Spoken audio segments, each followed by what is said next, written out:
we've been blessed. We have a 100% success rate in that every kid we've gone after, we've brought home. And quite honestly, Sarah, a lot of our law enforcement relationships really appreciate what we do. From the intelligence that we've had over the years, DOJ had so much corruption in it that we would not even take our intelligence to them and our information until we knew that it was cleaned up. And what it's feeling like now, that the Trump administration is actually doing that. So we should take the burden off the FBI and everybody else when it comes to the trafficking issue and simply pass a law, because we love our kids long enough, that says if you traffic or sexually exploit a child, you get the death sentence. We have people in America, we have veterans here in America that would like nothing more than to declare war on human traffickers and spend 24 hours a day, 7 days a week doing that, saving children in America. Welcome to Business Game Changers. I'm Sarah Westall.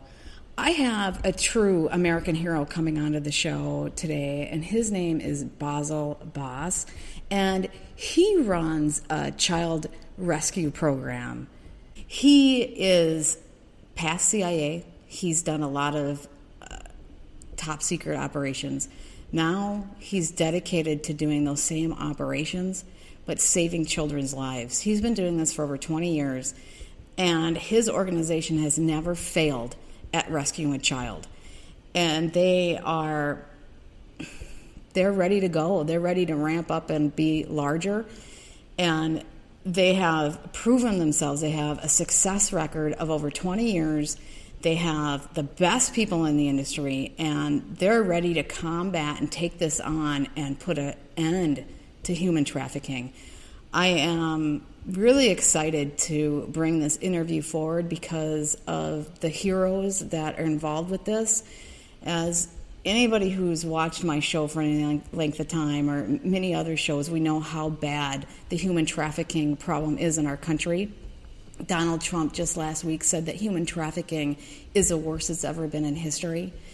And those children who have been sexually abused, traumatized as a child, you rip their soul out, and potentially they never really fully recover and become problem adults. Sure, there's many that do and become functional and great members of society, but so many of them don't.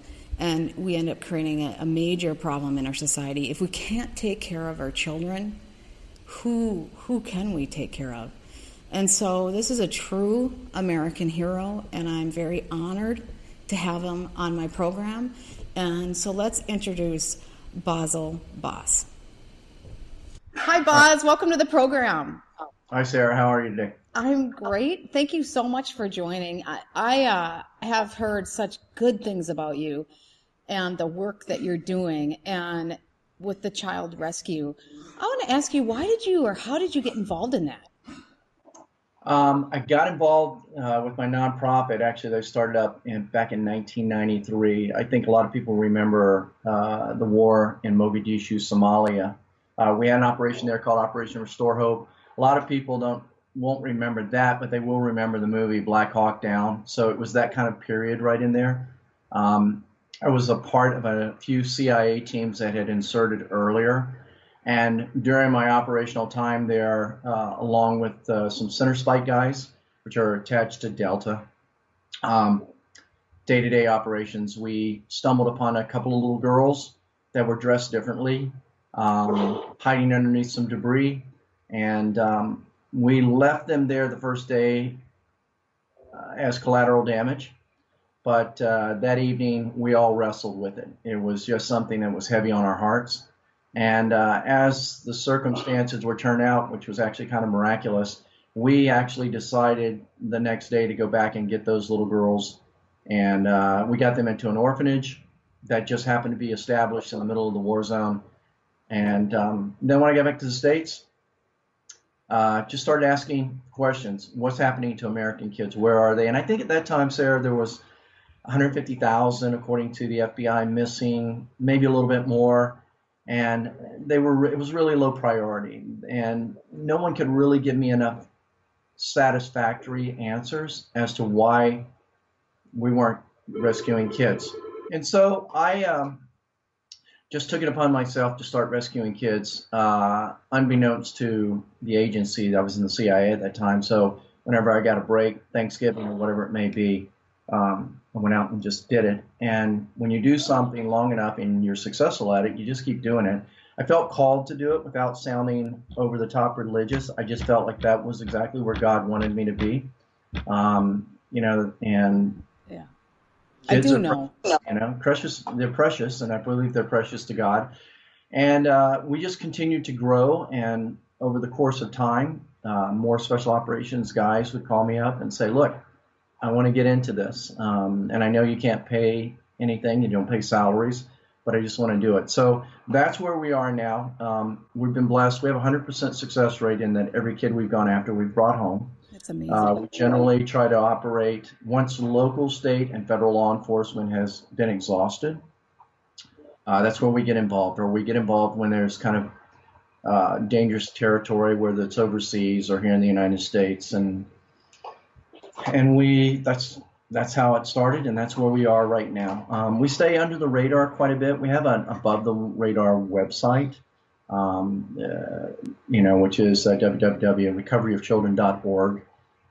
But we actually established that because our fundraising efforts were heavily deterred because people were like, "Well, who are you? Where are you from? We've never heard of you before."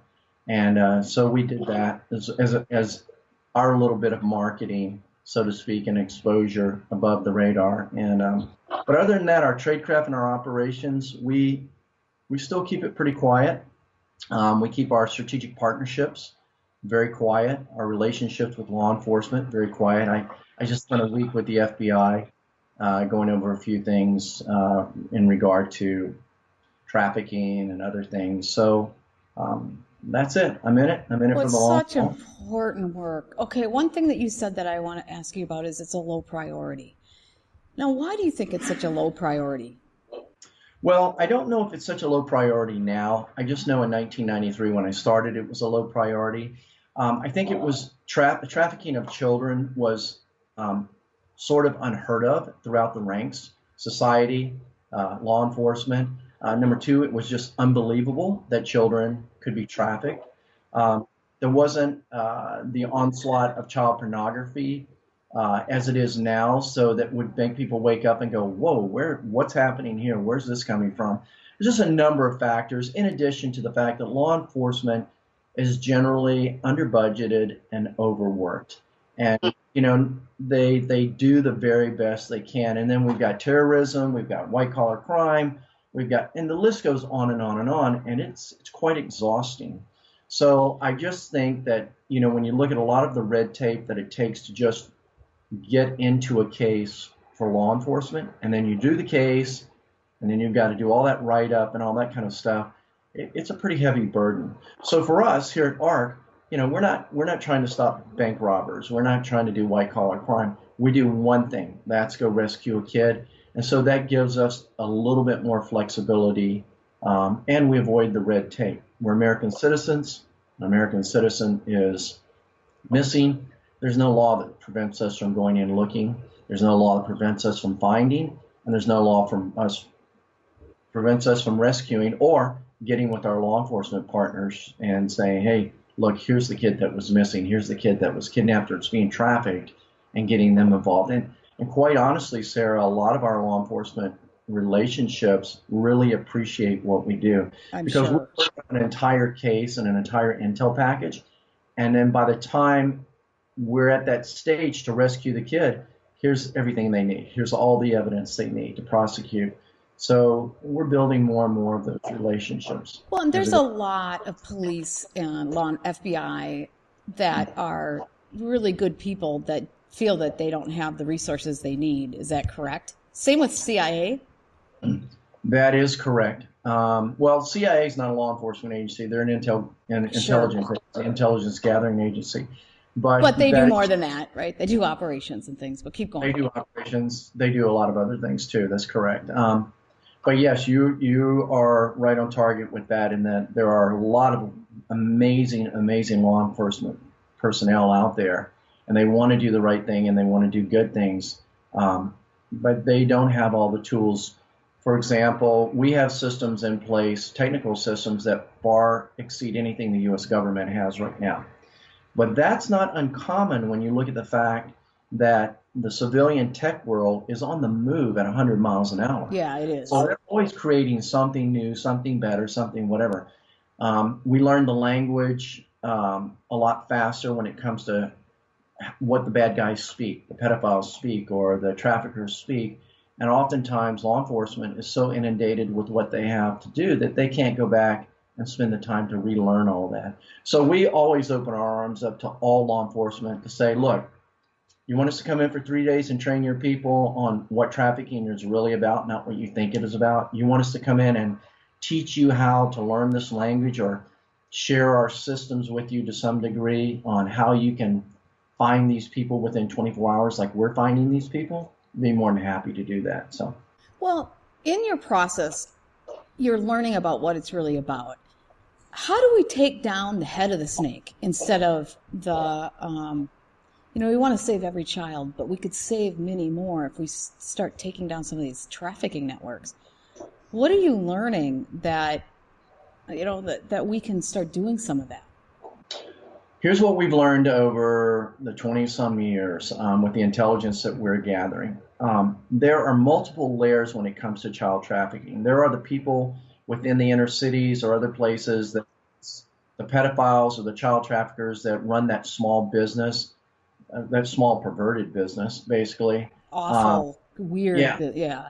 Whatever it may be. Then there's a kind of a middle section which involves maybe it's doctors, lawyers, pastors, on up the line of businessmen that partake, or businesswomen across the board that partake in child exploitation.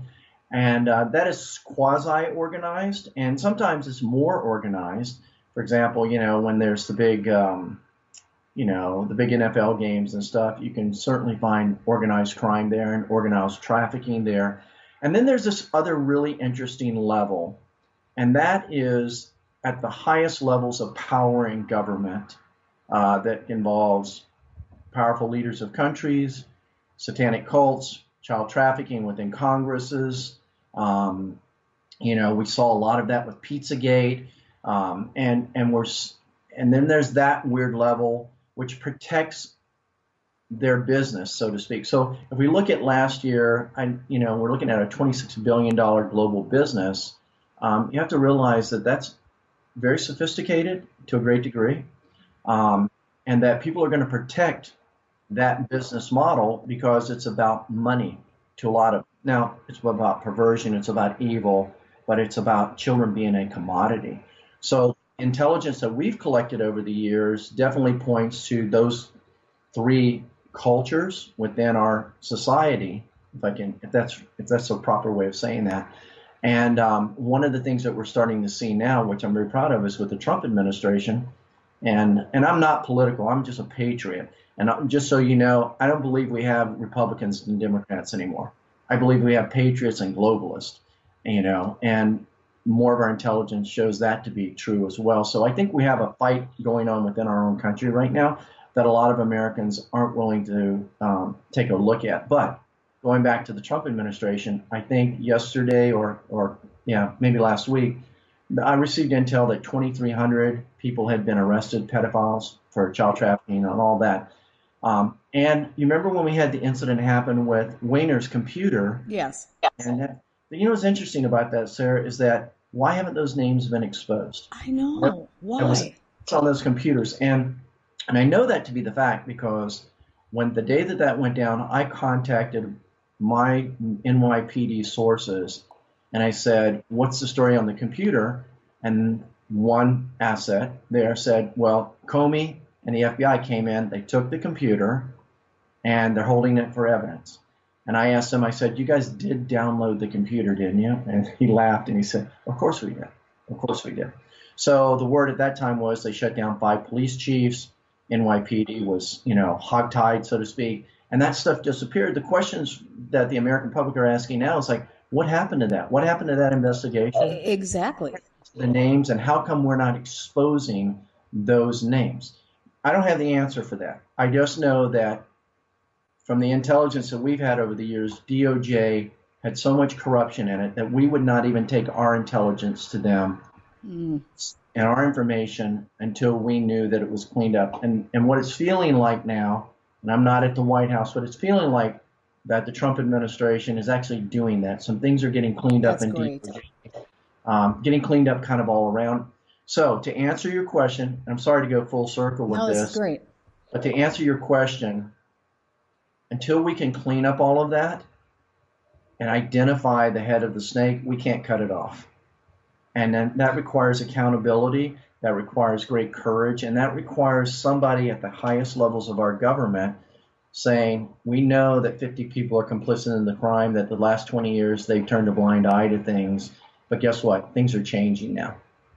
Well, the courage statement is what people need. They need that. They need to step up and say, we have courage. You know, I talk a lot about people go with the herd and they're afraid to step out. And if you can't step up for kids, I don't know what else you can step out for. I mean, it's so important. Now, in your process with the NYPD and this Clinton Wiener's laptop, do you know what was on there? Because there's a lot of rumors what's on there, and it's bad. Yeah, I do not. I have not seen that evidence. I can only tell you what I was told, and what I was told from the people that did see it said it was very damaging information and evidence at some of the highest levels of our government. Well, and that needs to come out then. And now, do you think, Comey's sitting on it, and the FBI was sitting on it. He's not there anymore. Do you think that the Trump organization now has it and is figuring out when to act on it? Well, it's very possible, and they could have some type of strategic operation in play to basically take down the mother lode, so to speak. I'm not really sure how they're doing it. I just know that when Trump said, I'm going to drain the swamp, what he meant was he's going to clean up everything. And I think that's in every organization. You know, we even in the CIA, and I wasn't in the agency at this time, but when Brennan took over the agency, he was considered to be Obama's foot soldier. Brennan was also considered or known to be a Shiite Muslim that converted in Riyadh. And during his time in the CIA, there was this quote-unquote reorganization plan that took place at the order of Brennan and Obama. That wasn't reorganization, it was the dismantling of the CIA. And you can talk to people within the agency who have or people that have retired, and they will tell you that 4 levels down, that Islamic socialist attitude that Obama brought into the White House penetrated the CIA. And so now the agency is having to clean itself up, its attitudes, its reasons for being there. And so, you know, when you have infiltration like that and dismantling, it takes a while to get back up on your feet. And it makes you question how effective they can be. But I've had this conversation with many, many recently retired CIA officers, and they all say the same thing about Brennan's term there, about the Obama administration, about the dismantling of the CIA. And I imagine that could actually float into another organizations, perhaps the FBI to some degree. And this isn't something everybody in those organizations is guilty of. There's a lot of good people in those organizations, but these things can happen. Well, in my interviewing different people and past CIA people and things, I've stumbled across. I wish I could unlearn some of these things. That the CIA is actively involved in a lot of this trafficking. Obviously, there's 90% of the people probably are good people trapped in a bad system, but there's a lot, 10% maybe, 20% that are actually actively involved in this. And now, based on your experience, is that true? No, based on my experience, it's probably not true. I was in the DO, the Director of Operations, and, you know, I had some pretty high clearances.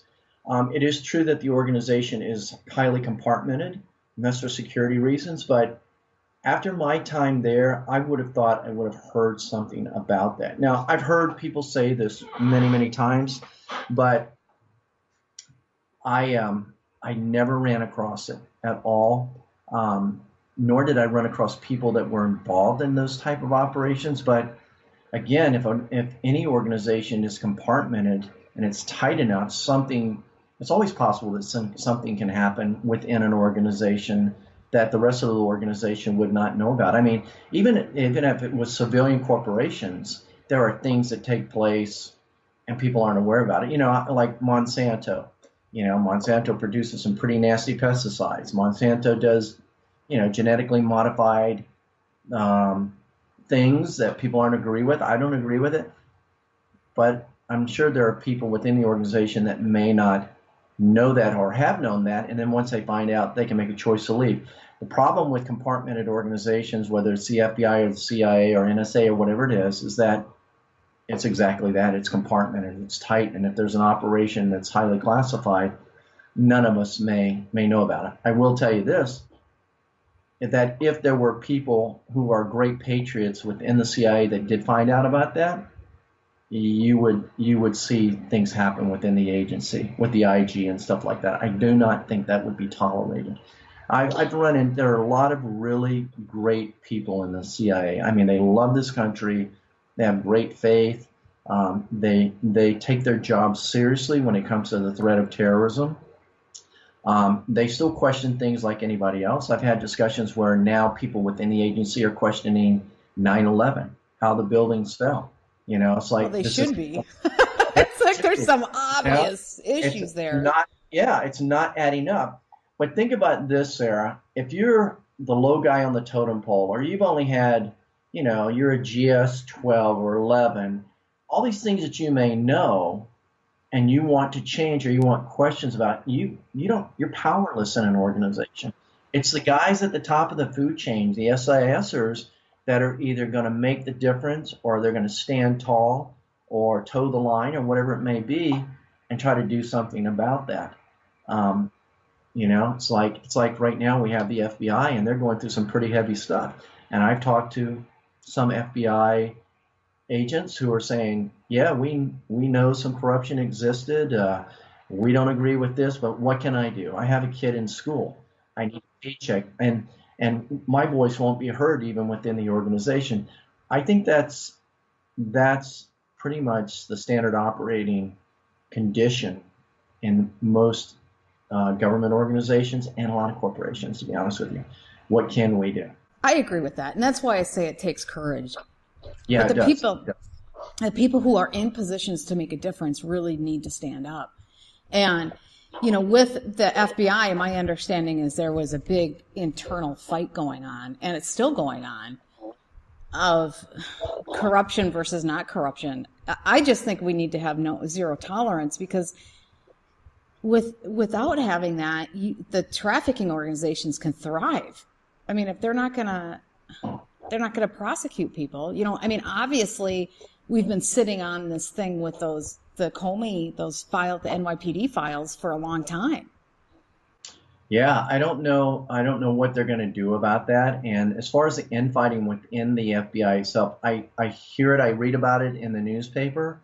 I'm not in the FBI, so I can't speak to that directly.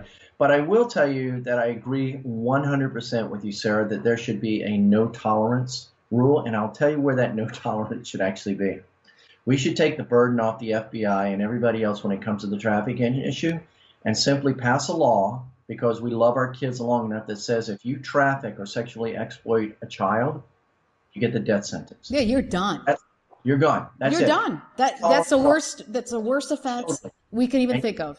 Exactly, and you will see trafficking drop down to record lows. Now, we're never going to get rid of it across too long. Yeah. And I'll tell you why, as much as I believe that's the way the law should be written, because when you sexually exploit a child, you rip their soul from them. They are never the same. And what you create is a dysfunctional child that becomes a dysfunctional adult.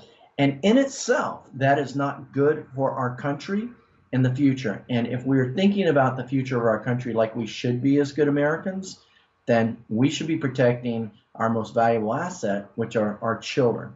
In this country, there's two groups of people we treat like dirt: our elderly and our children.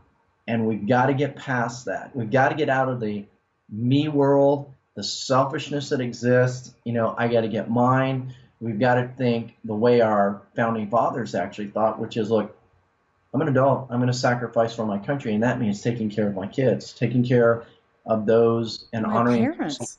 for my parents and all of that kind of stuff.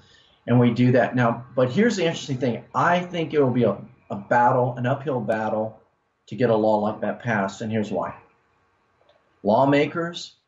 Many lawmakers are complicit in the crime. They've known that trafficking issues are going within their own ranks, whether that's in state legislatures, assemblies, whether it's within our own Congress. They've turned a blind eye. So imagine this. We'll just use a name, Senator X. Senator X, you've been caught as a pedophile. You've been, taking sexually exploiting children your entire career while you're in Congress. Oh, by the way, how many other congressmen knew that Senator X was doing that? No one's going to speak up. Why? Because they were complicit in the crime. And we're going to ask Congressman why. Well, you knew this 20 years ago. You saw a crime committed, and you didn't do anything about it. And it's gone on for so long, and everybody knows about it. It's like the elephant in the room. No one wants to say anything about it. Not because necessarily it's the elephant in the room, but it's because, guess what? They're going to go to jail too. But what about the NSA? They know. They have all the data on everybody. They know. Well, supposedly they do, and the question is, so why aren't you doing something about it? There you go. Exactly. They can take it out of the hands of the senators and just go after the ones doing it. See, that's where I get to the point where I feel that leadership's involved. Because, and I know people can disagree with me, but I mean, if people who have the authority to make a difference don't do it, then to me it's like, well, you have to be involved then. I mean, I can understand peers in the Senate, but not people who are in leadership positions that can do something about it. I agree. Well, look at the whole Barney Frank issue. Whatever happened with Barney Frank? Did Barney Frank go to prison? That's the question I ask. How about everybody that was associated with Barney Frank? I mean, the list goes on and on and on, and I agree with you 100%. Until leaders are willing to do something about it, it's going to remain that way. I mean, if we even go back to Bill Clinton, look, I don't really care that Bill Clinton did what he did with Monica Lewinsky. What I care about is this. He lied to the American public on multiple occasions. The question was, what else would he lie about? Which we know that he's lied about many, many things.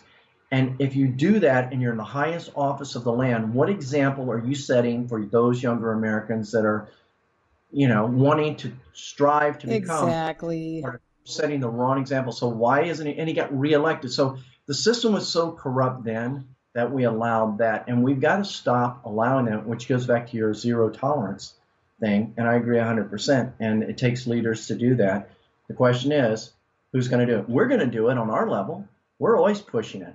And surprisingly enough, there are a lot more of us out there that are gathering as Americans that want to do the same thing and hold people accountable. But look, when you see some man in his 40s and he rapes a 6-year-old girl and he just gets 90 days from the judge, you got to judges. When you see things taking place at the highest level of this government that involve the sexual exploitation of children, and they get a slap on the wrist, you've got to question what's going on here. How is justice being served, and why is it not being served to the fullest extent? Because are you involved?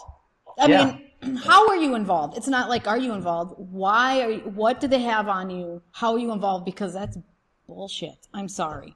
Yeah, it is. And we have actually, Sarah, no one to blame but ourselves in America. This country says we the people. It is not we the government. I see thousands of people march on Washington for some of the stupidest things I've ever seen in my life.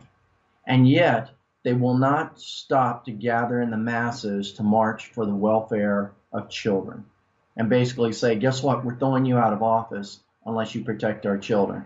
We don't see that. And the question is, why do we not see that? Is it that we've had so much pornography and so much sexual content in our movies and television that we just accept that that's normal?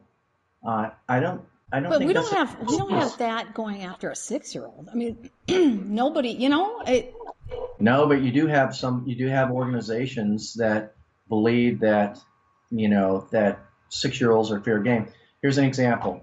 Tina Paulson from our organization single-handedly went to Sacramento to fight against a bill that was going to be passed and actually supported by an assemblyman up there that allowed the sex workers union, allowed the sex workers agenda, which was to lower the age of consent from 18 to like 14. And they were saying because children have a right to their own body and they have a right to work a job, any job they want to, even if they're 14 years old.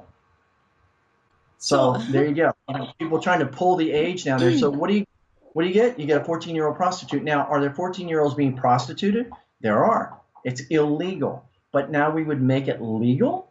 You know, that's like the UN saying we want to lower the age of consent to 12 years old, and this will get rid of our rape problem. Excuse me? Let's just lower it down to 2 years old, and then it'll get rid of all our problems. Exactly. Yeah. And it's just evil is what it is. Now, the embarrassment to our country is simply in the fact that there are literally lawmakers who would agree with things like that. Well, they need to get thrown out. And anybody that, I mean, what is wrong with us that we wouldn't throw those? The thing is, though, nobody covers that. It's hidden. No, there are things that we cover through media streams that it's not mainstream media. I mean, look at now what the liberal media covers. You know, I mean, we don't get the truth from them on a lot of things. You know, and it gets skewed, and they keep getting caught lying about it. That's not the true liberal. That's not the true definition of what liberal should be. They've gone off the reservation. They're a different breed now. They are a different breed. I would think it would be fair to call them a solid socialist breed, to be honest with you. Or everything whatever they are. Yeah, it's propaganda, controlled propaganda. That's exactly. It's because they're making up stories and they're not covering things that are important. You know? Yeah. Well, you know, here's for example, you know the picture that won so much, got so much attention of the little girl at the border. You know, that one picture of that little girl. You know what I'm talking about? Yeah. And the media grabbed it and said, yeah, she's being taken away from her family.